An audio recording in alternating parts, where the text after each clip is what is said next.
Welcome back to the A stream here at the Charlotte 6 Major. We have resolved our issues and we are pretty much ready to go. I'm Des, this is Tim, of course it is. Tim, we did ask before the break, are there any big questions that people want to ask us? And I believe there's one of two that came through. Well, there was an interesting one, Des, to see whether I could get you to agree. Given that Wolves have come into Siege now and there's some involvement there, are they better than Villa? Does that make them better than your beloved Aston Villa? I'd rather quit casting Siege. Just got to say it, Des. Come on, just say it. No. All you've got to do is say it. Nope. You can buy me a shirt if you want and I'll burn it. That also works pretty well. Welcome, Wolves. Welcome to the game, of course, yes. Someone else had asked, actually, Kanye Diffuse, with the hashtag Charlotte Podcast, the only person to shout out to you, whose idea was the clock intro? That was yours. It was mine this time, yeah. Usually, I'll give Des it, you quite often the mastermind behind the gags. That's a good one from you. You will notice that there is a common theme through the intros, and that usually is, I'd say 67% of the time, making a joke out of me. So it's usually Des who comes up with it. The best one was you with the hammer at SI. And he goes, Des, I've got the hammer. And you pulled it up from under the table like, whoosh. I did like that one. I tell you what, there are some good intros coming tomorrow that you've got to ideas. watch out for them. Some very good ones coming. But there are some also fantastic things coming to you right now because Kafe is ready. DarkZero versus G2. The first game of the 6 Major here on the A stream. We're underway, Tim, and G2 are starting things off on the defense. They also start us off in our operator bands.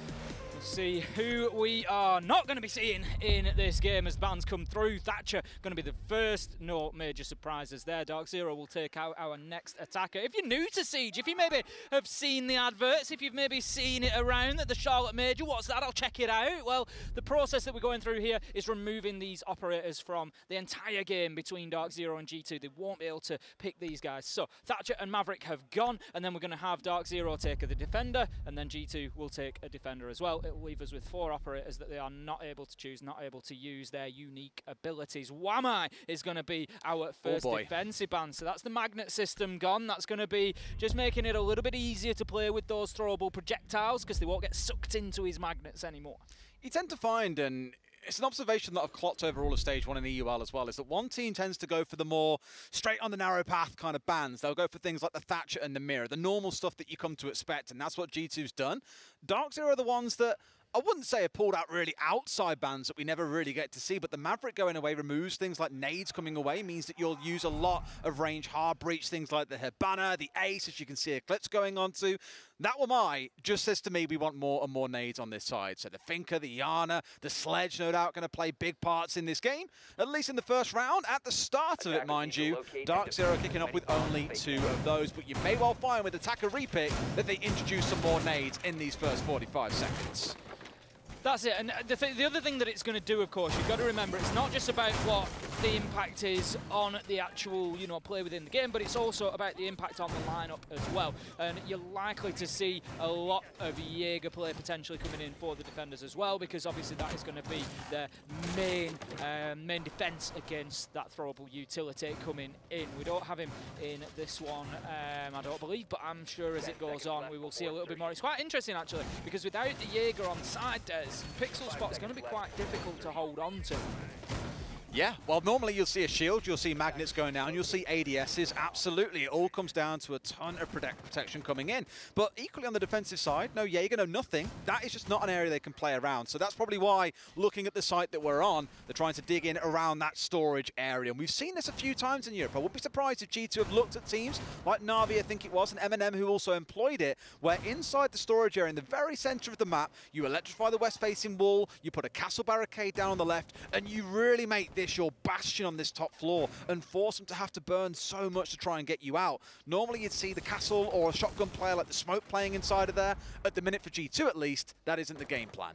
That's it. It's always an interesting point on Reading Room, of course, because we are on the mid-level. Teams still want to take over that top floor. They want to get themselves onto East Balcony. So Pixel Spot, it really does come down team to team. A team like Rogue, we quite often see Kanto playing in that position and getting aggressive onto those windows. But G2, they've decided to just defend a little bit deeper deeper, and that's going to allow DarkZero to move in here. And DarkZero, a team that have maybe lacked a little bit of aggression sometimes, could take that as an opportunity to get in, and boy do they. Canadian with the first kill on the Airstream Des. He's going to take down Alamo, but Citizen, he's going to be there for the trade, and that leaves us 4 versus 4 very quickly. Of course he is, ready and waiting. I think Alamo was getting quite cheeky. He was hanging halfway down red for much of the start of that round, and then as soon as the push comes in on top, that's when the step 4 comes in and you get that trade coming in. Good on G2 to find an immediate response. Down to that 4 versus 4, the smoke being off the board, that will sting in the closing parts of the round, and with only one C4 on side and a couple of those Vulcan canisters still littered around, it does start to reduce G2's time-wasting options.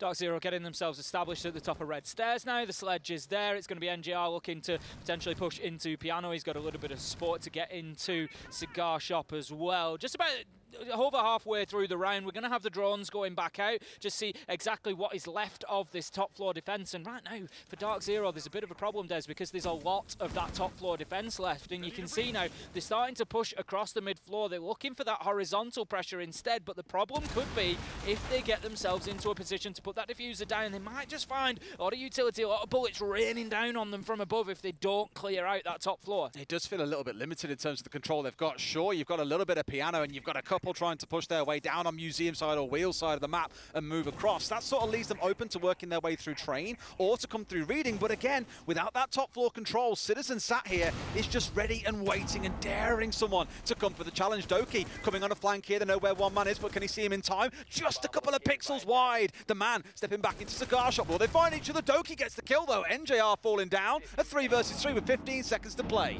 There's a lot of work for DarkZero to do here, and they don't have any vertical control, but 2 big kills there. Eclipse and Pamba managing to find 2. It's all up to Citizen. He's 1v3. He's on the top floor. He's having to try and open up some vertical holes, but the diffuser's going down. Eclipse is going to stick this, and that is going to put Citizen in a terrible position now. And Pamba, he's waiting at pillars, just jaws open, and they snap shut as Citizen steps onto the balcony. Massive 2K from Eclipse, and really thought in that situation G2 had it on lock. They still had that top floor control. They still had the even number advantage in the last 15, but a massive 2K means DarkZero take round 1. An outcome that I didn't think we were going to see, given how the round of it started, or the end of it, sorry, started to wrap up. Bar and cocktail then. Top floor, we go to a Jaeger, no doubt going to be introduced here. As we said in that last round, Tim, this is where things like that pixel spot really start to become a central point of contention. Great round, really, for DarkZero. We were questioning them getting towards that final minute. Maybe didn't have enough map control, but the horizontal push paid off for them. They managed to get the kills, and that shows sometimes how you can deal with that top floor without having full control of it. Citizen up there on his own just wasn't enough manpower, but it was essential for DarkZero to find those couple of kills with 30 seconds left to go, and they managed to get it done. Locked it down. G2, they're going to change things up in round number 2. They're going to take us up to the top floor. That's going to be their next defense. And unsurprising this time, we've got the Jaeger, as I said. Dorkate bringing him along because this time they want to hold on to Pixel Spot. It's a more aggressive hold out into Piano. And if you're looking at the Warden and thinking, why is Citizen playing Warden? He's just not a thing. Like, why is he even here? The attacker repick method that we're seeing coming in, where teams can now start picking in things like the Ying. We see it a lot with Skylight Executes on this map. Hello, hello! Alamo Hunter 1, but 2 come in for G2. Wasting no time, 15 seconds in the round, already brought 2 down. Yes, Pamba gets the 1 trade onto Alamo, but it's still a bit of a stinger to have lost 2 of your attackers so early on. Very aggressive. And just to go back to that Warden point, if attackers see you haven't got a Warden, they'll go, oh great, they can't easily deny away things like the Ying. Now she's got those 4 Candelas on side, makes it an absolute nightmare with the Wamai band away too. It just means they can come out with a really cheesy execute and you don't really have a shutdown. So when you've got a guy with a semi-decent gun, you've got a C4 on side and the ability to negate things like flashes and smokes, it's just worth having it in the lineup on the off chance that the attackers do bring it along. Interesting start from G2 there, bringing a lot of aggression, and that was something that I questioned out of DarkZero. We haven't really seen too much aggression from them, and G2 might just choose to continue playing that game and just let DarkZero show them how they can handle it, or in this case, how they can't. Losing those 2 players very, very quickly, and Hyper going on the Finker is not great. You lose Nage, you lose those nanobot heals. This is quite a big operator to be losing so early in the round. Citizen going to get aggressive onto the red stairs window there, just playing as the Warden, likely just with a potential Ying Skylight play in mind.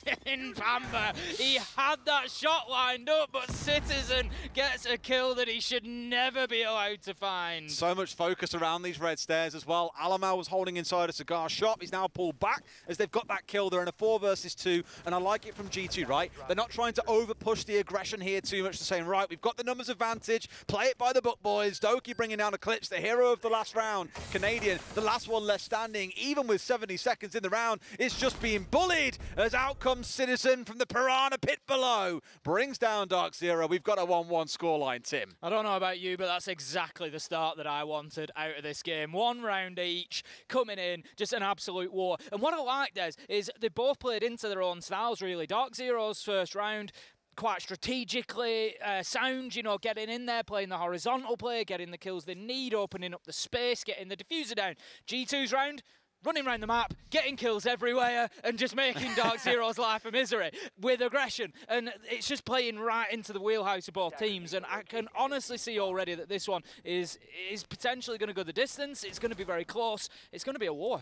I like to think G2 have got a bit more in the wheelhouse, so let's just run up to every window and doorway and all fire at the same time and hope for the best.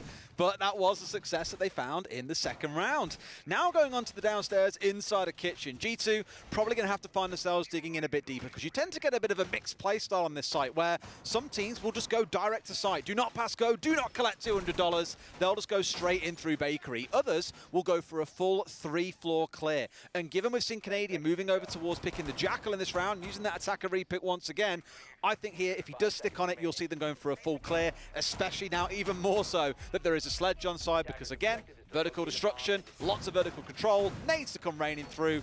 It's pretty predictable how this one should play out. It absolutely is. I mean, Alamau, it was Doki last time that brought the Jaeger. Alamau's brought him along this time around, so they're going to have those ADSs. As I suggested, you're going to see a lot of Jaeger play with one eye being off the board. It's just pretty much limiting the defenders if they want to have that protection from the throwables. Now then, we've got quite a presence inside of the bakery, just in behind the counter there. They've got deployable shield, got the ADSs, so likely going to be trying to hold on to that side, but we need to watch from DarkZero. Do they apply pressure there? Interestingly, we had the Vulcan canister just on the back of the door there, so as soon as the barricade gets taken out, the fire rains down and there can be no rush coming in. That's just going to hold DarkZero back a little bit, but I don't think their playstyle would really have encouraged them to be diving straight into bakery like that anyway. No, absolutely not, but you can see where the focus is at least kicking things off here. Eclipse has got that shock drone just crawling its way forward, getting rid of the default cam, and no doubt the ADSs that are scattered around behind the shield too, so that will clear out bakery.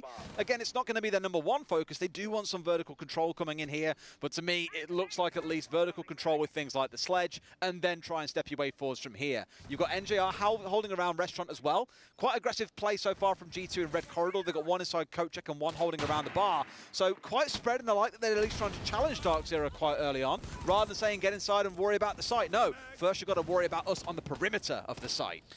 DarkZero are unpicking this bakery defence quite well at the minute. They've got the laser gate cleared. They've got the bakery prep wall open. NJR manages to find a kill onto Doki. It's going pretty well at the halfway mark. They're starting to get access. The next job is they need to clear Prano out here. They need to be able to get themselves actually established inside of the map. As we can see, still 3 players outside of bakery there, not been able to push in through that double door, and they weren't quick enough after clearing that laser gate, Des. It's left it so that Prano can get that cleared back. It's in action, and it's going to make it difficult for them to push through. Took a little bit of damage off him there, but didn't do enough to finish him down. Citizen taken out. The man has been picking up a couple of kills so far on these rounds as Hyper steps forward at 5 versus 3, and DarkZero are looking in control. Prano knows they've got to make something happen here, so his plan is get really close to this doorway and bring them down as they step in. Reloads, waiting for a second swing, but there's no one there just yet. One more outside the doorway, one to the north, but gets shot as he turns his back. Eclipse a second in the round, and DarkZero looks set to take round 3. Difficult for Prano there. He got himself into a little bit of no man's land. It wasn't the end of the world. He got himself a good kill onto Hyper, but maybe should have just held his position rather than trying to move back across bakery. As it is, 20 seconds left to go, and DarkZero pushing into sight. Alamau, though, that could be an important kill, Des. There's only one between them now. 2 versus 3, 2 versus 2, as Virtue manages to find one, and G2 might just hold on. They know where Virtue is. 10 seconds left to go. It's 1v1. It's Alamau versus Canadian. then who is going to come out on top? Alamau dips himself inside a freezer. He's playing for time here in that he's going to just tick away as we see Canadian move forward. He cannot get there quick enough, and it's going to be G2 somehow holding on, Des. They really did snatch that round away from DarkZero. I think it was 5v2 at a point, 5v3, 4v2. They should have been winning that round. Yeah, massively so. It's one of those that I looked at, and I was going to say after round 2, actually, that we hadn't really seen Alamau and Virtue getting involved yet. They hadn't needed to. Everything else has sort of happened in front of them outside of getting, you know, wiped over by DZ in the one round as if they barely existed. They hadn't really had a look in this game yet, and that round there, for them to win off that 2 versus 4, with a bit of help from the clock, it becomes the 6th man once you get in the last 15 seconds. It's an absolute dream. But with those 3 sites done, we go back through a rotation once again, starting things out with Reading and Fireplace. And as close as those rounds have been, I think G2 are definitely looking for a win here, because in that last round we played here, back in round 1, it was that 3 versus 3 with 15 seconds on the clock. Eclipse got a miracle 2K that dragged them over the finish line, and G2 still had the top floor control. Really, they shouldn't be losing from that kind of position, and they'll be looking to change that in this round. I'm not saying it's necessarily the case. I'd like to watch the round back at a point after the game, because I'm just not sure that they knew where Virtue was. I don't know if that was a bit of an informational problem for DarkZero there, because in a 4v2, they go in and all of a sudden Virtue starts finding kills from court check. I've got to wonder if maybe they were just unaware that they were pushing into him there. Quite possibly. Right, round 4 is underway then. Defensive side, we have got the Jaeger coming around this time, so if you remember before, it wasn't present. We had the things like the castle locking themselves in upstairs. That is still there. You saw the Goyo on side, we had the Kai, we had Alamau being quite aggressive on the smoke, if you recall, on red stairs. So they were very keen to get up in the faces and meet DarkZero on the entryway into the building. Speaking of which, in this round, DarkZero are starting things off with a pretty clear-cut attack. If you've never seen Kafe before, which I imagine if you've played Siege at all, you will have, this is normally how an attack starts. You want these 2 hatches for control, drop down to red, work your way into piano, and then start working your way across from there. This is where G2 will be looking to try and waste as much time as possible, playing players inside a bathroom, on white stairs, sometimes in storage as well. There are 3 of them currently up on this top floor, Tim, just trying to chew through the utility and time bank on DarkZero's side. The change that we've got from the last time we saw G2 play Reading is that we do have the Jaeger brought along by Dorky, but if you remember last time, DarkZero didn't really play into the top floor defence. They sort of touched at it, they tickled, trying to just clear them out a little bit, but then they just went for that horizontal push, and it worked very, very well. So it's something that G2 are going to have to be aware of, because ultimately you've got Prano and Virtue underneath. If they get taken out, you've then got defenders on the top floor trying to fight their way back into DarkZero's setup, and it didn't really work for them last time. So they need to make sure that they're not allowing DarkZero that same sort of space.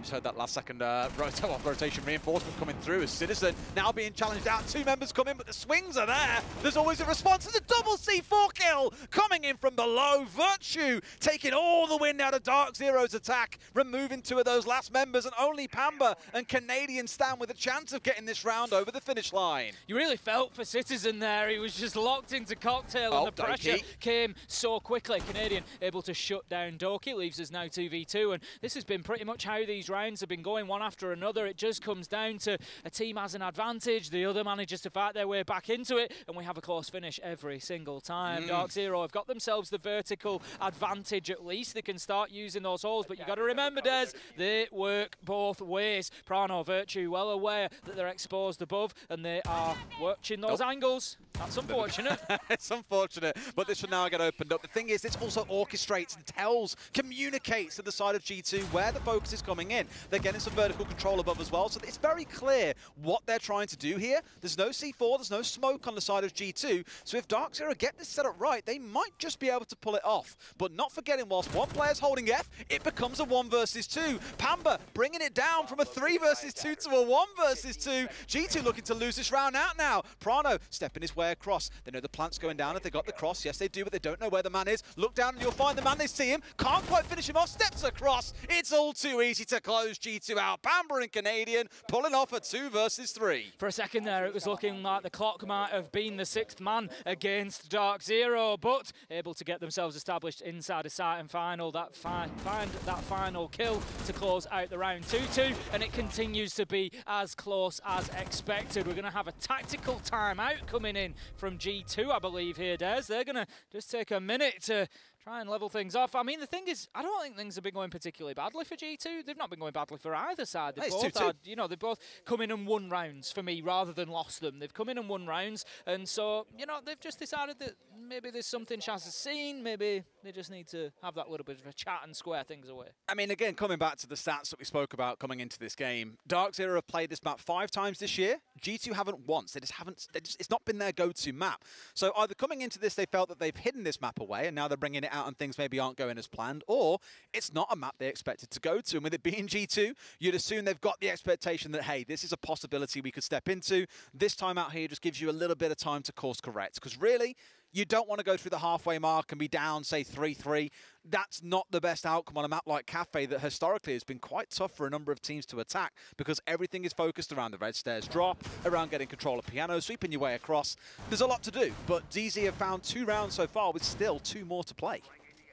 Going to be heading into round number 5. It's going to be Bar and Cocktail this time around. It's a site that G2 won back in round 2. It was their first successful defence, and it was largely thanks to some early round aggression. So interesting this time around, because they're not likely to get that same success. They're not going to have Alamo burst out and end up finding 2 kills and having themselves an advantage right from the off. I wouldn't like to think. Hopefully, DarkZero will be switched on to the possibility of that. So G2 likely find themselves having to fight a lot more in the late round than they did last time. They're going to have to use the utility, use the setup, and use the sort of conventional defense here to try and hold DarkZero off.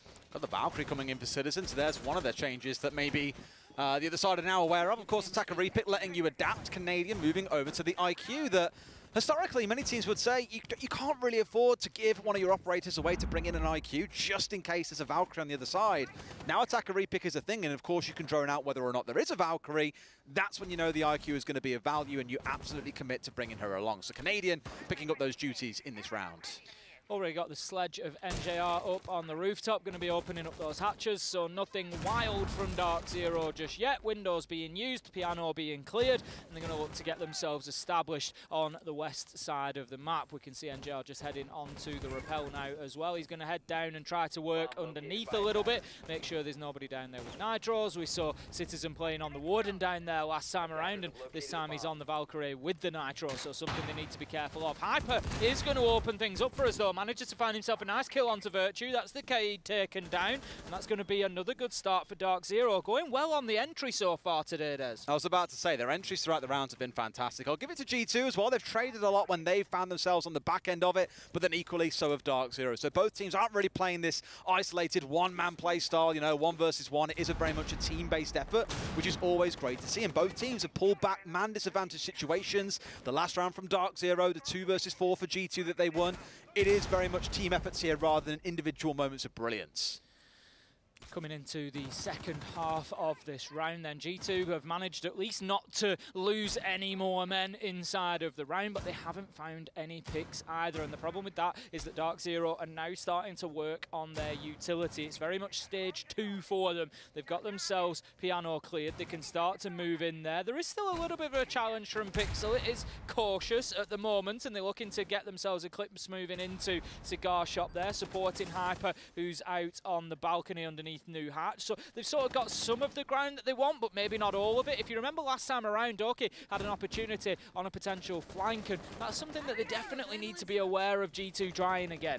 Here we go then. The push coming in through Bar, ignoring entirely what's going on down towards White Corridor. They're just marching their way through the bar, Tim. Give us some free drinks, they're saying. Give us your lives on the way through. Citizen finding one back on the other side. A second, what a shot! Goes for the third, but NJR wins it out. Eclipse coming in and leaving Prano in a 1 versus 3. It's simply not going to happen. And I love from DarkZero in that round, Tim. They saw that the south side and White Corridor was completely locked off. They just throw everything at Bar and clean through G2.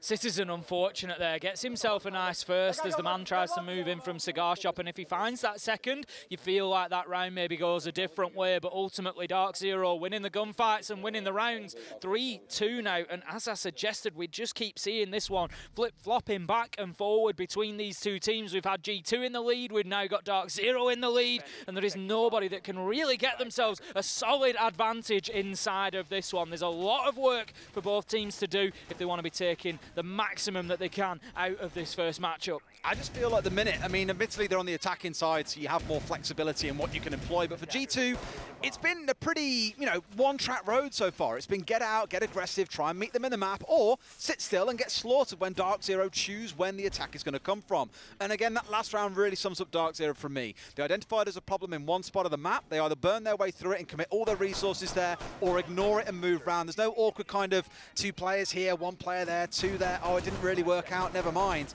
They are coordinating and adapting to what they're seeing, which in itself is a fantastic way to deal with like teams at G2 that can be a little bit unpredictable with this more aggressive play style. I think as well, another thing over the last couple of rounds, particularly from DarkZero, the best round that we saw from G2 felt like the bar and cocktail round, where they got themselves out in the map, they were able to take fights in multiple locations, and they were able to win them, whereas DarkZero in that last round, for example, just played in through actually quite a small space, just got themselves established in a very narrow area of the map and went in an attack from a single location. And when they play like that, when they're not allowing G2 that flexibility to take fights all around the map, it makes life much more difficult for G2. So DarkZero, if they can maybe keep that narrow focus for the time being, more sort of surgical precision, finding one weakness and working on it, that seems to be getting them some results at the minute. One thing I'll also note is that Citizen for a number of rounds has picked up that Goyo, and they have used it quite early on to burn through time as best they can. But I think here they've already had a smoke bolt coming out of the Capitale, indicating normally that something's going to happen, someone's going to step forward. It was onto this opening on the north side to guarantee that they can get the Ace Selma charge off, that it can't be shot off by someone who maybe is lurking on red stairs. And sure enough, it's cleared away, the wall is open, which means playing in behind that bakery counter, maybe not the best place to be anymore, Tim. Nope, Virtue, he's going to get himself back inside of Bakery Prep, looking to be able to challenge out of there potentially. Just continues to hold a threat for anybody moving inside a Bakery. We've got Dorky on the Aruni just playing out inside of VIP. Going to be holding on to that, potentially stopping any freezer push, but DarkZero just really not looking towards that side of the map, Des. We haven't seen them last time they attacked here try to push onto the east side, and it's just wasting a lot of G2 manpower and a lot of G2 utility effectively. But as I say that, we've got Pamba, we've got Eclipse moving over towards that side of the map, and we've got an unusual opening kill. Virtue's going to get Hyper, and Dorky manages to double down and find Pamba. NGR's looking to find Doki, but no! Great wipe out for G2. They've dealt with the aggression coming up that white corridor, read into it perfectly like a book, and now Canadian has got it all to do, coming in on the Bakery side. I think there's still a couple of G2 Valkyrie cams out and about as well, as he steps his way in through Prep here. Doesn't know about the man in the back corner. They see him first, but can he find the kill? Not quite yet, as he's ducking and diving, dodging away. Virtue gets the kill. G2 closing the half out 3-3 with a flawless round. Not the end of the world for G2 there, as they managed to, like you say, take that one with aplomb and get themselves really over the line in fashion. 3-3 at the half, and neither of these two teams can get themselves an advantage. And interesting, as we saw there, as I said, coming in, if DarkZero have had a more sort of focused and funneled attacking approach, they seem to have got better results. They split the forces there, some to Bakery, some to White Stairs, and they paid the price for it. G2 able to take them down just a little bit at a time. But it's going to switch sides now. G2 going to go on to the attack. They're going to have the onus on them to try and take the initiative and get themselves inside here and start picking apart those DarkZero defensive strategies. Awesome. So, on the attacking side is where you get more of that control to pick a couple of creative things to go through, right? And in this spot here, on the attacking side, G2 currently looking to bring along the Ossa. Prano currently hovering over that one. I thought we might see some Ying executes maybe coming out, but at least for now, that Ossa can be very, very deadly. What I'm worried about with Ossa, Tim, is sometimes teams try to make this work. They put all their eggs in one basket. Everyone knows the attention is going to be on the Ossa, so the defenders find a way to C4 it, impact nade it, you name it. And before you know it, you've got really nothing left to offer as the attackers. So that's what I'm keen to watch out for. Here it is, the Ying being picked in by Citizen.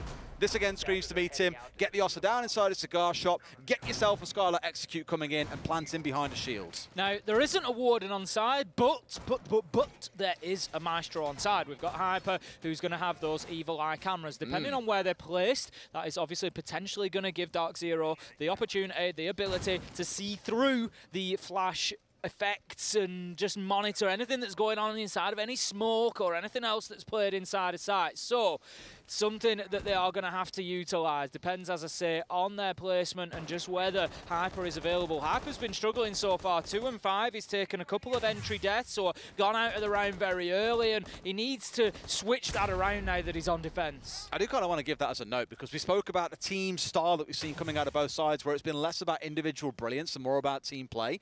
Both sides of the scoreboard reflect that. Everyone's around that kind of 4 and 4, 5-4, 5-5 sort of mark right now. Everyone is getting themselves involved. It's far from 1 or 2 players running the show. Here comes G2 though, looking towards that Skylight setup I was on about. They'll smoke off Cocktail, they'll drop down a few Candelas, they'll go in for a big drop, they'll try and make things happen. For now, by the looks of it, it's burning through some utility and getting themselves set up, because like you alluded to, those Evil Eyes could be a big problem if not dealt with. Definitely need clearing Virtue. He's going to head in to Cigar Shop, uses the Gun 6 to clear one of them out, and that is going to leave just one more to go. He's going to continue his hunt forward, looking for a potential challenge towards Pixel Spot here, just wanting to make sure that there's nobody going to pop around that corner and try to take out those Hibana pellets before they can clear out that washroom wall. Hyper quite aggressive here. He's got himself through the rotation. He's going to move back deep into Maestro Spot now. Could be, as we said, pivotal as this round goes on. 1 minute 15 left to go, and just a little bit of fencing from these two teams at the minute. Neither able to really aggress forward and take command of this yet. Not just yet, no. That Maestro sat in Cocktail, a real power position. No vertical play coming out from G2, where some would bring things like the Zofia or the nades from below and try and do some damage. It's just not going to happen yet. Doki and Hyper have been kind of, not sparring, but coming very close to each other for a long time. Yet to find anything, though. So here, really, G2 are starting to run out of time. They're in, though. The Candelas are in. The plant coming down from Prana now behind that shield. Another Candela coming through. And can they get in through the floor? The blind spray's coming in. Prana knows that he's being challenged. The C4 coming out, and he bails on it. He gets cold feet, Tim, and steps away. Really well played from DarkZero there. They were able to prevent Prano getting the plant down with that vertical play. He dipped away, he tried to move back, they found the kill, they took the shield out. It's not going to be easy for G2 now. 3v5, they need to find some kills, and they don't have much utility to play in behind. Candela's gone, Ying off the board, Alamau shut down by Hyper. He's just going to hold himself inside of this position now, and it could be a flawless round to answer back here from DarkZero. Virtue trying to get anything he can go in here, tries, almost finds one on the Pixel Spot corner, but he is shut down just before the clock runs out. Canadian finding the final one from Freezer, and that's going to be a flawless round for DarkZero as they hold on to the top floor. Again, Tim, it comes back to what I spoke about at the start of that. You know, you put all your eggs in one basket. The Oster becomes everything in the strat. You're looking for a plant in behind the shield, but without that vertical control, not only to remove the Maestro, but to make sure they had the cover from below. A really good read by DarkZero to know we've got the vertical control, we can deny it from below. Were they going a little bit blind? Sure. The C4 onto the bar area shows they didn't quite know where the plant was going down, but it was enough to scare Prano away. Would have been really curious what happened if he'd stayed on it there and just said, right, I'm playing for my life here. Let's hold down F and find out what happens. Either way, that wasn't the call that came through. A flawless round. DZ up to 4-3. Lesson to be learnt for G2 there, and that is ignoring that mid-floor. Can't leave players out in the map like that because it can be pivotal. Eclipse playing that absolutely perfectly. 5v5 as we move into round number 8 then. It's going to be 4-3 on the scoreboard. Reading Room will be our next defensive spot. We're going to see much the same likely from DarkZero here, as G2 will have to try and push in to that top floor initially, so it's going to be a lot more action around Piano and Cigar. We're going to have players in barback storage, I would imagine, potentially as deep as Freezer. We've got the castle barricade there, so pretty standard so far from DarkZero. It is, yeah. Going to lock themselves inside of storage once more. Got some holes on the other side of that castle barricade, by the way, so inside of sight they can shoot out any Selmas, whatever else it might be that comes onto the doorway, including the laser gate to catch out, hopefully, some Zofia impacts too on the way through. So very much this aggressive top floor hold. If you recall last time, DarkZero on the attack largely ignored the top floor. They left Citizen up there and said, look, you want to play the vertical? Be our guest. We'll still get this plant down and win a 3 versus 1. Hopefully, DarkZero can employ the same here and just try and hold down firm. But G2 may have something cheeky up their back sleeve.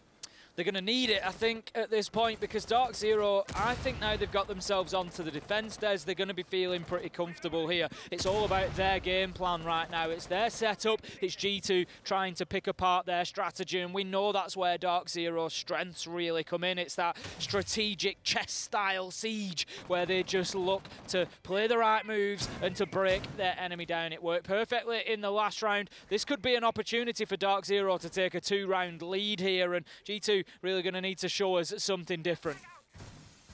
Alrighty, let's see how things shape out then. They're starting their entryway in towards Cigar Shop and moving their way forwards. Again, that storage area will be the big point of contention here where they really want to get some fight going. 3 members from DarkZero. It's almost a mirror of what we saw back of G2, Tim. 1 in White Corridor, 1 hanging around bathroom/storage, 1 sat inside a cocktail. Here it's Hyper playing on the Aruni and daring someone to step forward, but it's Doki going to be the first one coming forwards, looking for some downstairs control, and they lose the Zofia, Tim. That's a real stinger, given it's your range soft destruction here they were looking for to get rid of things like bulletproofs. It's just not going to happen. Traded out, though, as Alamau finds 1 back. DZ down a man, may now start to slowly work their way downstairs, happy that they've traded 1 for 1 and burnt through 2 minutes of the clock.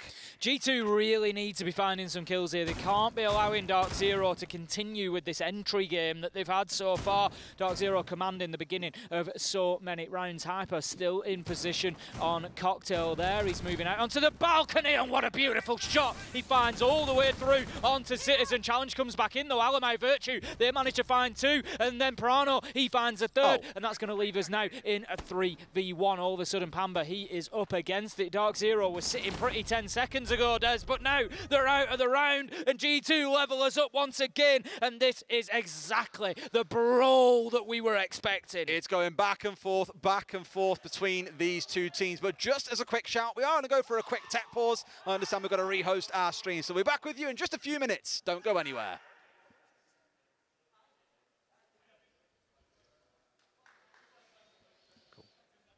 Thank you.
lose myself drowning in love. I wanna lose myself drowning in love. I wanna lose myself drowning in love. I wanna lose myself drowning in love. Stay in the feeling and don't give no fucks.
Welcome back to the 6th Major, and thank you for sticking with us, having a little rehost of our own here on Twitch. But we're back underway with the game in just a couple of moments. For those of you who have missed it so far, it is 4-4 between DarkZero and G2, a wonderfully tied up scoreline, some wonderful rounds from both teams, and I believe, Tim, if my memory doesn't serve me wrong in my old age, that it was just a flawless round coming out of DarkZero.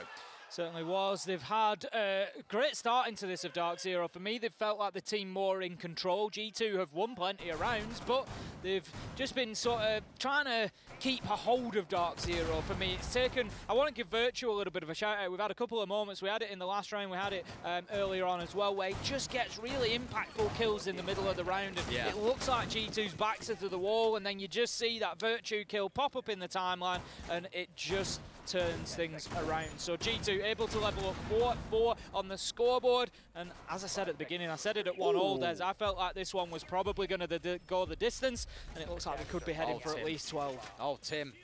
Look at what we've got in the bottom right corner of our screen. It's Prano going on to the Amaru. Now, as a reminder, Prano always has the diffuser. If he's got Amaru and he's got the diffuser, you know he's going up a hatch, he's going through a window. Basically, the G2 have got some pretty crazy plan in mind. And the crazy plan to me, for this round at least, feels a lot like bursting up into Fireplace window, getting the plant down behind the bomb itself, and going from there.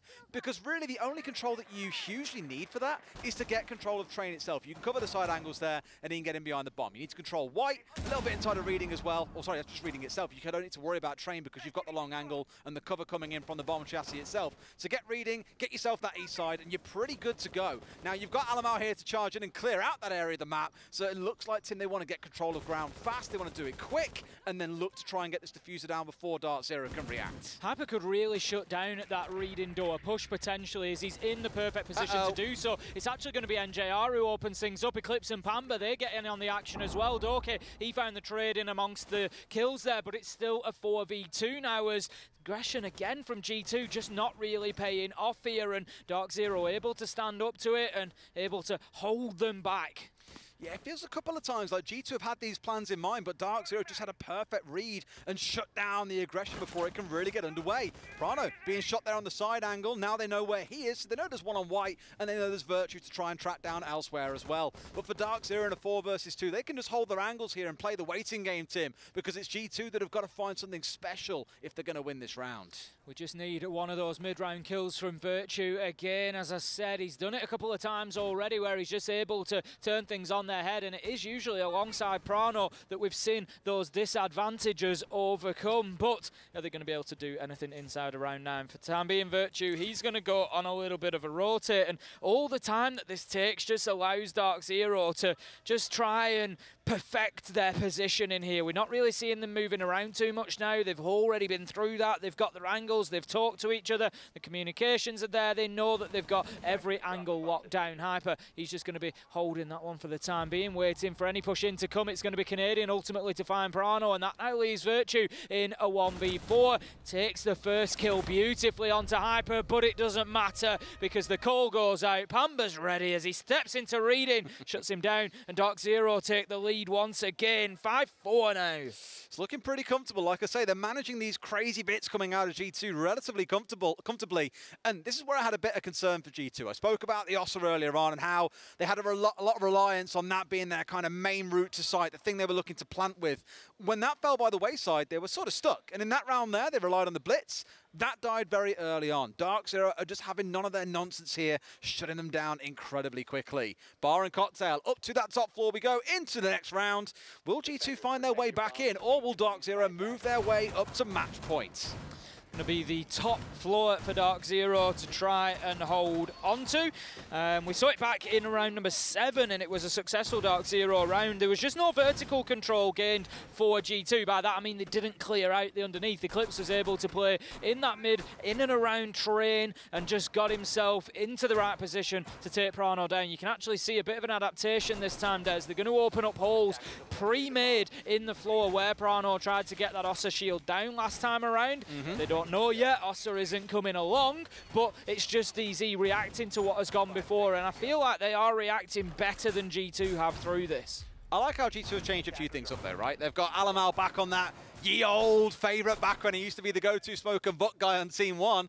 So he'll be playing a bit on the downstairs here, removing some of those vertical angles. You've got nades, of course, coming in from Doki and Citizen. And yes, Prano's not on the Ossa. Instead, he's brought along the Lion, which really screams to me you want to be locking those players in place and making big, aggressive plays when you feel you've done enough softening up from below. So really, Alamal for me is the one to watch. Where's he going to get himself started? Is he going to move onto that second floor and look skyward? Or is he just going direct to site and looking to try and make magic happen that way? Going to be getting down onto the rappel. G2 just getting themselves set up here. Nothing too drastic from them. Just looking to get established inside of the map to begin with. But look at that aggression. We've said DarkZero not always the most aggressive team, but we've got a defender pushing all the way through Piano at the minute, looking to really push up into the faces of G2. Getting himself right into Cigar Shop, using those vertical angles. He knows there's a potential push coming in through train. So DarkZero certainly in charge of the map here, understanding exactly what G2 are trying to do. Citizen trying to catch Pamba out with a nade there. Just tickle him a little bit.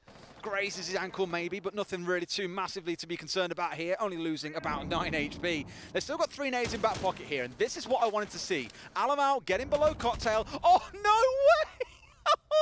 That's going to sting a little bit. Canadian through the soft wall. No idea that bullet was coming. Doki had no idea who he was aiming for, but a kill is a kill is a kill. Alamal, again, looking to help him get underneath here and start opening up the angles from below, force a couple of players to move away. But G2 start out here with a second kill coming in. Doki finding the nade. It's blow for blow between these two teams, Tim. Are we on the way to a 5-5? Stepping up exactly when G2 needed him to here. Doki getting himself a big double. The entry is not something that G2 have had the pleasure of too often, but they do seem to go well when they manage to find it. No!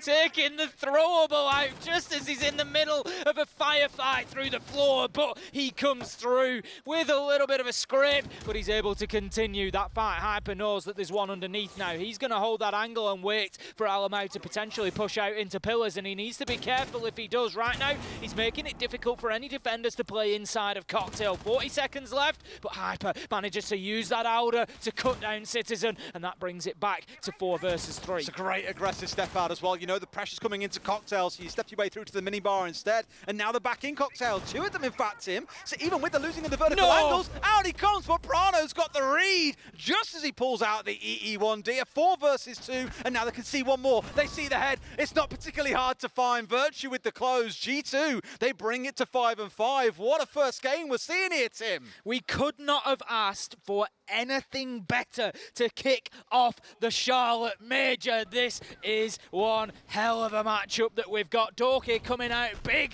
for G2 there. Double at the beginning, 1 to finish, 3K on the round, and it was just perfectly timed. Look at that, so unfortunate for NJR as he goes out of the window. Could have been a round-defining moment there, but Prano able to just swing around and shut the man down, having absolutely none of it. 5-5, we've got a guarantee of 12, Des. At the very least, it's 12, Tim. Hopefully the ones that cascade us through to overtime. But first, we've got to see how these play out. It's going to be a kitchen defense, and look what's coming along. We love talking about this operator so much, Tim. It's the Chanka for Eclipse. Fantastic at opening up rotations, as you can see right now. But we do have questions sometimes about the effectiveness of those Shumikers, because they're very good when you're trying to deny a fixed spot of land. Say you're looking towards the bank default plant spot in the basement. Very good in that instance, but where the attackers can move through, they can take a different spot to go for a plant. Not all that effective. You can afford to just run over it. On the other side, you've got the Monty coming along. I spoke about them not being a massive Monty team. It's Alamau moving along to bringing that in, so a couple of spicy picks coming out here. It could be a bit of a battle there between the Tachanka and the Monty, but what I will say, if we want to distill it down to its simplest form, how often do you see the Tachanka fail to stop a push, to stop a plant? How often do you see teams attacking-wise able to work around those Shumika flames?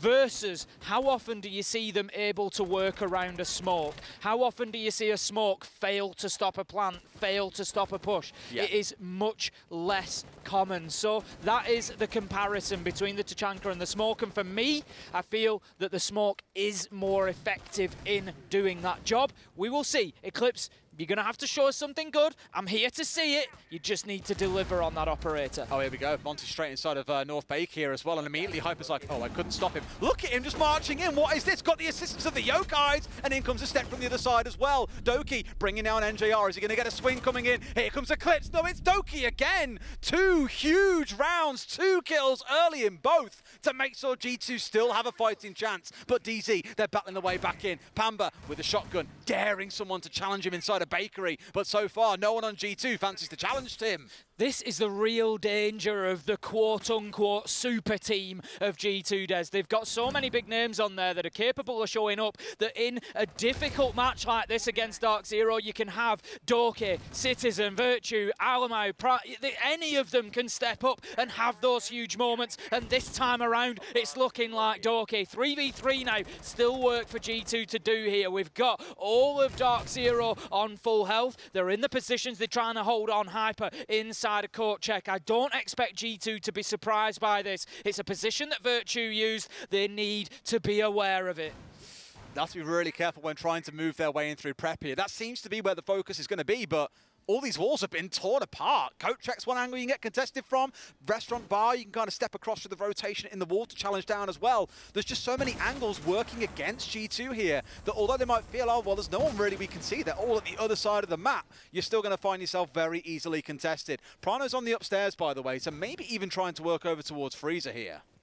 Hyper, he's still not moved himself. He's likely to play his entire life in here. 40 seconds, he steps himself through into the main door area. Could rotate round into Bar and look for the challenge down towards Small Bakery should anybody play into there. But for the time being, Doki, he's looking to go route one, get himself inside a site. Potentially, Prano is going to open up Freezer. So we could see this become a multi-sided push as he's going to head down Brown Stairs and just try to find another angle. But that could be down to Hyper to shut him down. Could be a problem on the clock here. Doki manages to find Canadian inside a site. That's going to be the kill from Hyper. Manages to find Prano. They just didn't deal with him, G2. Hyper gets another, and it's that position, Des, that I said they should not be losing to. Pamba finds the last, and Hyper was just not dealt with inside a court check. It was something that Virtue used to their advantage on defense, and that, I've got to say, feels like a little bit of a mistake from G2.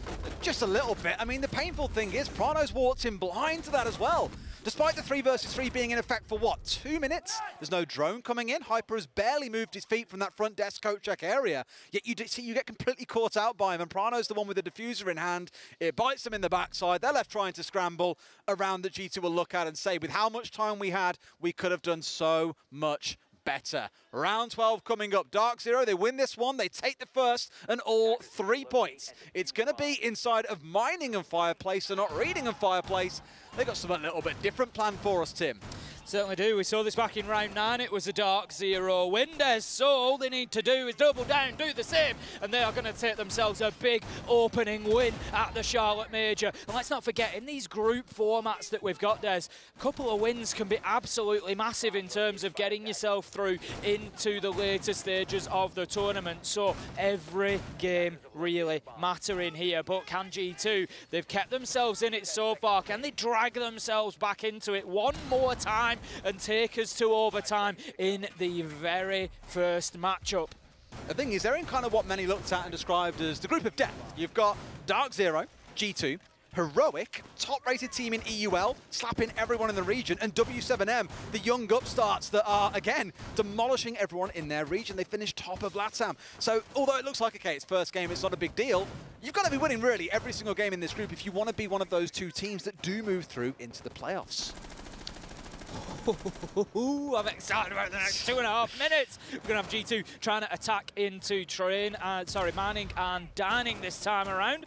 Going to try to get top floor control, I would imagine. Look at the presence from DarkZero up on that top floor, Des. They've got plenty of operators, plenty of resistance to whatever G2 are going to try and bring to the table. For me, opening kill is going to be very, very important here. G2 need to find that entry. It is not somewhere that they have excelled so far in this matchup, but they've done well when they have, and they need that little bit of an advantage. They need to deal with Hyper. If it's Hyper who's playing in and around where the bomb chassis would be in bar, just playing in and around, it is Hyper. He's going to drop away. He's played that area so well, but he has been forced out of there. So that's at least a positive point for G2. And I like here how you're seeing the difference between the two teams on defense, right? DarkZero are doing this kind of open defensive storage where half the wall has been left soft. They can see through it into Piano. G2 reinforced off this wall and electrified it in most of their rounds and just said, look, we're just not letting you in. Like, stay away. If you want to come and try and push down white, we'll have a guy playing on white stairs. Not a problem at all.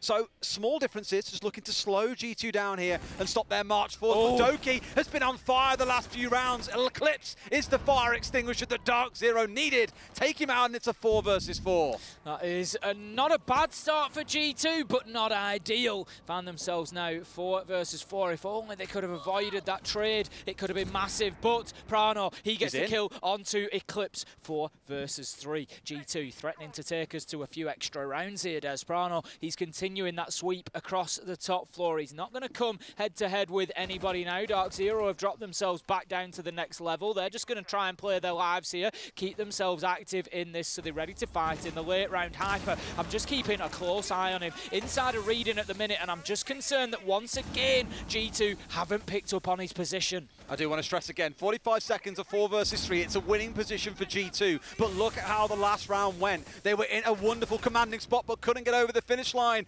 Alamau finding Canadian, taking the smoke off the board. Surely G2 don't lose this 4 versus 2. Alamau takes a chunk of damage there. They need to think about getting the diffuser down. It's something Prano hasn't really had too much opportunity to do so far today, but it's something that he excels at, and they need to find himself a position to do so. That's going to be NGR taken down. It's all up to Hyper in that flank position, but he's unable to move back and have any impact on the round whatsoever. Much better from G2, taking that round very cleanly, and that is going to take us, Des, all the way to overtime. Oh boy, I thought you were going to say all the way to 15. That's normally how that line goes. Because normally you say we're going into overtime, Des. That's the normal line. You're keeping me guessing, but maybe 15 is on the way. With how these rounds have been so back and forth, it would not surprise me. G2 start on the defense. Now, bear in mind, we've had these 3-3 splits. I would still wager, overall, it's felt like defenders have been a little bit more convincing throughout the game, except for when G2 have gone a little bit too aggressive and lost 2 or 3 players in the early round. But small advantage on their side going into the defense. You just know DarkZero are not going to make this easy. And I want to stress once again, Tim, look up and down the leaderboard. On both sides, it's pretty balanced, with the exception of Doki, who's now poured himself ahead into double digits at 13 kills. The majority of those coming in those last 3 rounds, where he has really shone for G2. Yeah, he's having a great day so far. Like you say, particularly particularly towards the end of the game. You feel like he's really kept them in it. He's been the one that's been able to stretch his legs. Looking at Citizen struggling so far, 5 and 9, and you just feel like there's an opportunity there for one of these G2 players to step up alongside Doki, and it could be the difference maker. But DarkZero, let's not take it away from them. The NA side looking very good so far. Of course, we haven't really mentioned the whole regional battle at the major here. It's always an interesting factor. Coming into SI, I very openly said I wanted to see an NA team win it. TSM went on and did that, and let's be honest, the jokes about NA, they all dried up pretty quickly, and that's why I wanted to see it. I've got to say, I'm back in EU this time around for the same reason. EU, it's been a region that is struggling, and I want to see some success for them now on the international stage. Citizen's ready. He's got the nitro out. It goes, but it is too soon. And DarkZero, they're going to get up to the rooftop safely. Didn't we see a 3K? Was it in EUL we saw a 3K from that kind of C4? Yeah, there were like 3 players locked into the animation of going over the wall, and all 3 got caught up by a C4. It was ludicrous. But sadly for Citizen, goes fishing. He ain't catching anything just yet. Here we go, though, as DarkZero have worked their way, loosely at least, towards that top side of red. Have got themselves on the roof and now looking for control of the cigar shop. Pamba sat out on the window rappel, looking to deal with Citizen, who we've already seen be a bit of a problem child around those red stairs. Alamau taken down to about 10 HP, as well as a great nade from below. Just about misses to finish him off. He gets away with that. He's going to have to move himself out of the way of that Rotero drone, because it would have been enough to find the kill. He's just dancing around explosives everywhere he goes, but somehow Alamau manages to escape with his life. He's going to tumble down, and he's going to roll his way back up the white stairs to get himself back into the action there, but he's going to have to keep himself a little bit safe, a little bit secure. He doesn't want to get himself over-engaged because he is a breath away from death. We've still got the challenge onto Pixel Spot. G2 being forced pretty deep here, Des. If you look, there's just a little rotation between the players there, just moving a player into washroom and cycling through, but they are definitely being pinned back towards Lumber and Cocktail. Yeah, Hyper just juiced himself back up to near full HP. Took a little love tap from Doki as he rotated his way through Piano. Was kind of surprised not to see Pamba step onto the window there and hopefully bring him down as he retreated back towards the white, down towards Pixel, sorry. Simply wasn't to happen. And again, you can see from G2, they've completely locked off this storage wall, the bathroom wall. Oh, casual as anything. Hyper with a single step out, 2 or 3 bullets. Good night, Doki. Absolute beauty to kick things off, and just what DarkZero needed, taking Doki down, who has been a real catalyst for G2. Virtue can't find his shots onto the man in Cigar. Time is ticking down though, and DarkZero need to get themselves into a position to potentially put this diffuser down. Eclipse is edging forward, but he's not really got control of Piano behind him. There's the potential for a flank through Pixel, something they need to be aware of. As you say, DarkZero now getting aggressive, pushing forward. Citizen finds one, as does Virtue. There's a trade, it's 3v3, it's a bloodbath. There's 3v2 as Hyper manages to get himself 2 back to back. Diffuser going down, Hyper's going wild, manages to find himself the ace, and what a start to the overtime for DarkZero. These awkward caster curses, Tim. We were saying Hyper, a bit quiet so far today. Overtime round 1 is exactly when you want to be walking through and finding yourself 5 kills. A couple of them casual as anything as well. Wonderful round for DarkZero again, pulling the trigger and saying, right, 3, 2, 1, drop and march forward. That's the 2nd or 3rd time now that I've seen them march their way through bar and pick up critical kills to get a round win. DarkZero on the defense. They choose to go to bar and cocktail. G2 gonna have to bring out something special. Let's have a look at what they've done previously. Round 7, they played bar and cocktail. They won bar and cocktail. Round 10, oh, it was a G2 win, Des. It's a 50-50 side, just like this entire matchup has been so far. G2, no choices, no mistakes. They either get this one or they lose the game. Simple as that. We're in overtime. It's best of 3 rounds. So basically the first team to win 2, DarkZero taking the first. It's going to be the top floor. We've got DarkZero. I already see them dropping underneath. They've cleared out, again, the vertical holes where Prano tried to plant behind the Oster shield. That's not going to be something that it looks like they're trying again this time. Prano's on the ace. But G2 failed to deal with the man underneath. It was Eclipse last time around. He's on the Aruni, so there's the potential there, but it's more likely to be Canadian, who I've seen move downstairs already. He's got Nitro in hand. G2, you got to deal with that threat. I was going to say I'm a little bit nervous because they had the Ying on side, but there was no buck this time for Alamau. And think back to round 10, he was tormenting them from downstairs inside a reading, but here has brought along the Twitch. And sure, it has the smokes, but alongside the Ying, is it necessary? At the last second, though, Citizen steps away to playing on the Iana instead. So a much more typical lineup. Again, I'm still nervous about the lack of vertical control they're going to have here. You've got a few nades you can play around with, sure. But outside of that, I'm not 100% sure. But what's this team there? I was about to say they're all sprinting down southwards. What's going on here? But it was just to get one man down towards the white window whilst the rest put their focus on getting control of the two typical hatches that always start out a round. That's it, you open up the hatches, you get yourself that access to the top of red. It's likely to be a pretty stock standard push from G2, which is going to be using the piano windows, trying to clear out the utility, get Pixel Spot cleared out, get Washroom cleared out, and then get themselves established in piano and cigar. Sweep across from there is likely what we're going to try and see. I'm interested to keep an eye on Hyper. We said I picked up on him. He was quiet earlier on. I'll stand by that, but he has absolutely come to life in the back half of this game, which is what DarkZero needed. He's played that position that he's in. I picked up on it previously when he was playing the Jaeger there, but he dropped away. This time there will be no dropping away on the Maestro. He's going to play deep where he is now in Maestro spot, and he's going to push through to get aggressive. That's why the rotation is there in the wall. Keep an eye on him with the Alder, because he's been absolutely dominating from that position. Electrified off that storage wall now as well, so taking a leaf out of G2's book and completely stonewalling away that west side of the hole. Trying to basically, look, we ain't got to see into piano, but equally, you cannot try and push your way through here. Alam out on the shot drones, looking for anything, something, some utility they can clear away, but getting rid of those electro claws ain't going to be so easy. Doki once again knows that Hyper has been dancing around this spot. The nade going to be slightly mistimed there. Another 5 seconds and maybe it's a very different story. And I say mistimed, it doesn't find the man, but it does find the bar. So Hyper now stuck playing here, back in Cocktail, will not be able to creep his way forwards. That's exactly what G2 needed to do. They had to clear out the bar so that Hyper could not get aggressive as he has done previously. Citizen going to rain in utility from the top. Oh. Not going to clear away the electrical. I think it too might. high. No, it's too high up. I was going to say, I don't know if it was applied underneath or not, because we did have Canadian down there on the mid-level, but no, it's right up there by the ceiling, and it will stay in position. So for the time being, barback storage is going to remain secure for DarkZero as they continue to try and clear here, G2. They're just unaware of exactly where this player is. The ping comes out, but it's in the wrong spot. It's going to move the Aruni along, but Eclipse might have an opportunity to take a challenge on Citizen here. He's going to dip himself away. He knows that it's coming. He knows his days are numbered. 15 Can he get seconds. himself out alive?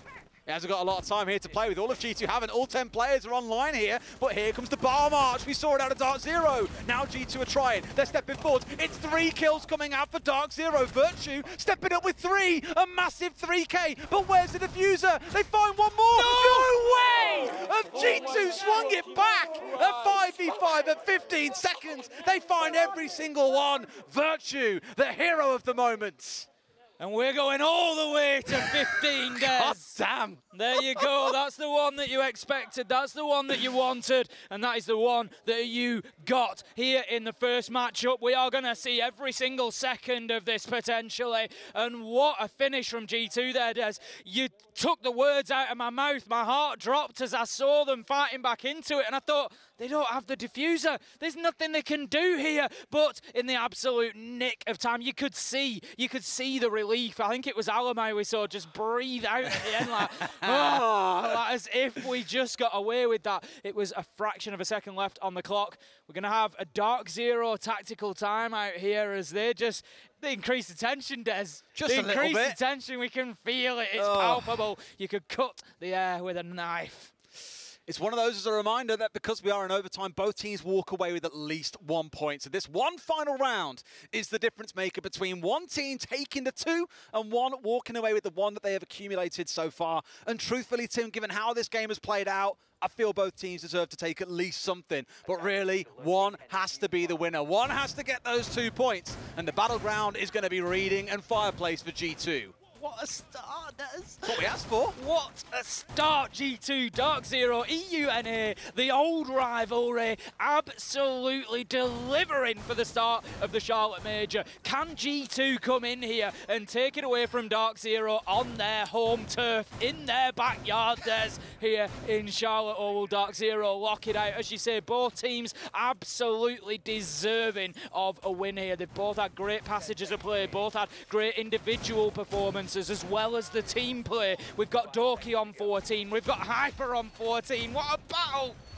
I got to give it to Virtue as well. The He's saviour. had some key moments. There have been at least 3 rounds in this game where Virtue's contributions have got them over the finish line. Absolutely true. And the thing is, I won't shy away from it. For the longest time, I've been not not cynical, but unsure of Virtue. We saw last year he had 2 or 3 stages in a row of not delivering the goods. And many were asking, you know, okay, does he get moved on? Instead, G2 held on and said, right, you're not going to be in the front line. We're moving you to be in the back line support alongside Prono. More of that kind of flex support style player. And we've been waiting to see it really come online and work. If this is the game where his turning point kicks in, where he starts to show a whole new side to himself, that is when G2 will become truly deadly. Here, though, he's got to come up with some goods, or Doki's got to, or someone on G2 has got to make something special happen. Because for DarkZero, sure, they're on the attacking side, but they've kept all 5 alive. They've dodged any dodgy spawn peaks coming out from G2, and they've got this Flores to start working through some critical bits of utility, starting out with this Castle and the Kaid Electro Claw. Beautiful play from Canadian there, just well positioning that Rotero drone to take maximum effect. It's going to help the clearance of our back storage, and it's going to make G2's lives a lot more difficult because it also offers a vertical line down into sight onto one of their rotations as well. So not going to be easy for Virtue to move around. As the Kaid underneath there, he doesn't have Nitro in hand. That one has been deployed. I don't know if it's been detonated as of yet. It may be sat waiting somewhere. I think they just accidentally shot out their own ADS that was inside of storage. They not sprayed, ideal. They got the Flores drone, but then they also got the ADS at the same time, which is kind of what the Rotero was going for anyway. So as far as Canadians concerned, objective achieved. They've softened up storage. They can look to get the wall open. I know we've got Virtue downstairs still with one Electro Claw in pocket, so he could re-electrify this wall, but so far hasn't bothered. The push is going to come soon, Des. You can feel it, you can taste it, you know that it's only a matter of seconds until DarkZero start pushing forward. Doki, he's going to push back as he finds a kill onto NJR. It's a bloodbath, Des. It's a brawl as they go in both directions. 2 kills each. It's the same names again on that kill feed. Doki, Hyper getting in on the action. We find ourselves now 3v3, 50 seconds left to go. Eclipse, he's going to start opening up the soft wall. He's trying to get an angle to move into pillars, but DarkZero right now don't feel immediately in a position to think about getting this diffuser down. There's still work for them to do. Yeah, I'm curious to know what the focus is. They went for reading last time around, ignoring top floor control, and so far haven't bothered with that top floor once again. They can just force their way into sight and trust that they can hold on to those vertical angles. Otherwise, they can look towards the fireplace by going in through train. But one thing's for sure, they're leaving G2 guessing. They're not 100% sure exactly what the focus is. Citizen still holding on the upstairs, Tim. 15 seconds and only 6 stand. Citizen finds one, down goes Canadian. That is a big kill from Citizen 2v3. Can Hyper be the hero once again? Peeks around pillars, doesn't find anybody. Eclipse, he's getting the diffuser down. This is all down to the cover from Hyper. I'm not sure Virtue's going to find the angle. He gets shut down. It's 2v2. No way. It's 2v1 as Hyper gets a second. He's got big, but Citizen, he shuts him down. Eclipse is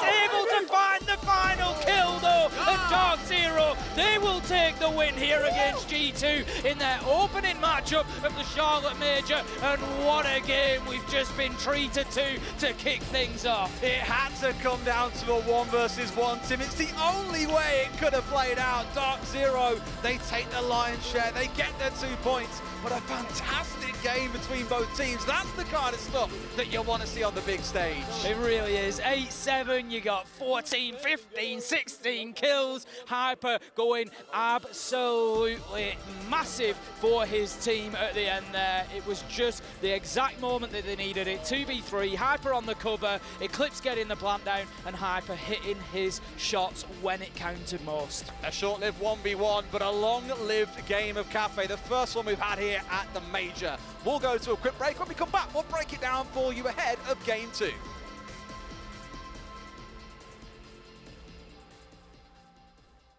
wanna lose myself drowning in love. I wanna lose myself drowning in love.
Welcome back to the A stream, where we have just been treated to an absolute gift, a gem of a first game, Tim. DarkZero versus G2, ending 8-7 to DarkZero. A screamer of a game from back to front, and it ended in a 1v1. Could you ask for any more? It's what we came for. That's what the major is all about.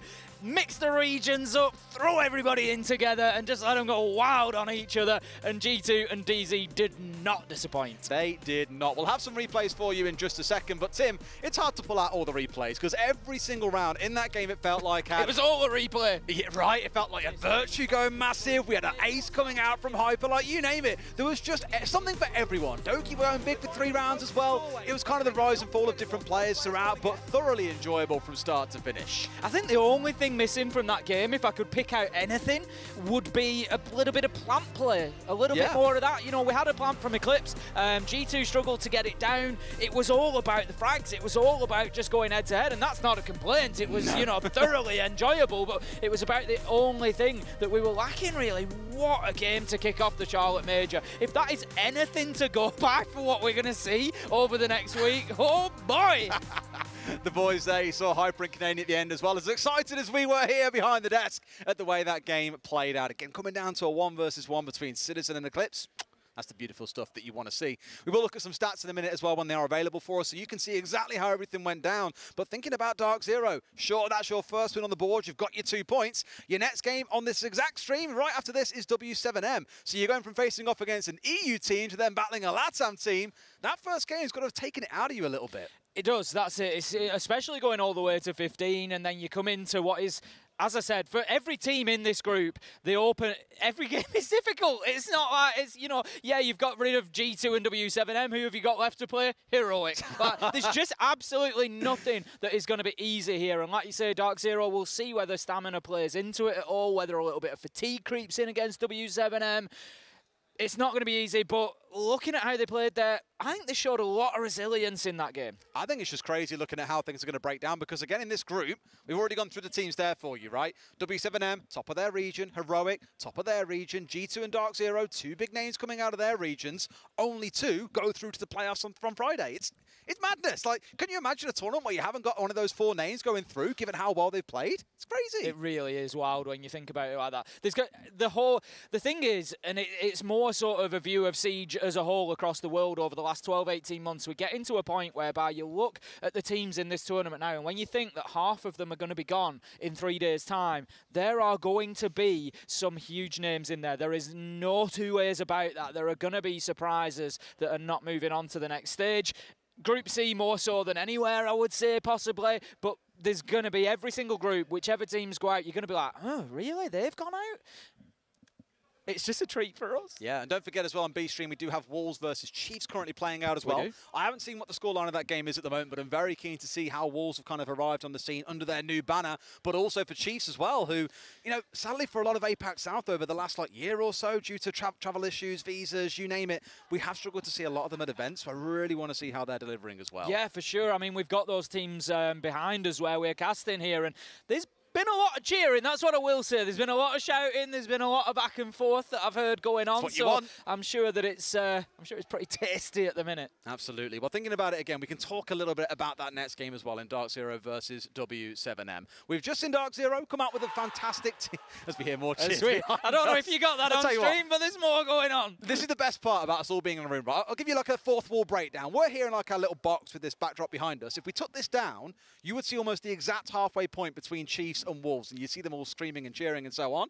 Across the room, we've got the game that we covered a second ago. That way to try and, of course, avoid away exactly what's going on. I've just heard, by the way, it's Wolves match point. So they're about to get that first win. 6-4. Spoiler alert. Too late. You get a 4-minute delay. If you aren't watching, there's a problem anyway. But those teams that we were just casting are also kind of at that end of the room. So there's awkward kind of crossover because this lad likes to go very loud sometimes. We both do from time to time. We don't want them hearing what we're shouting. So that extra 20, 30 metres probably going to help. Do everything we can.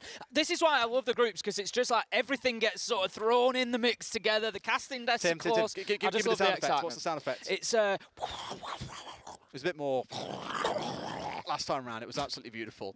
We are done here for now, though. What we'll do is go to a quick break. When we come back, it's DarkZero versus W7M. The young upstarts coming out of LATAM, and I cannot wait to see how they throw down. See you in a few minutes.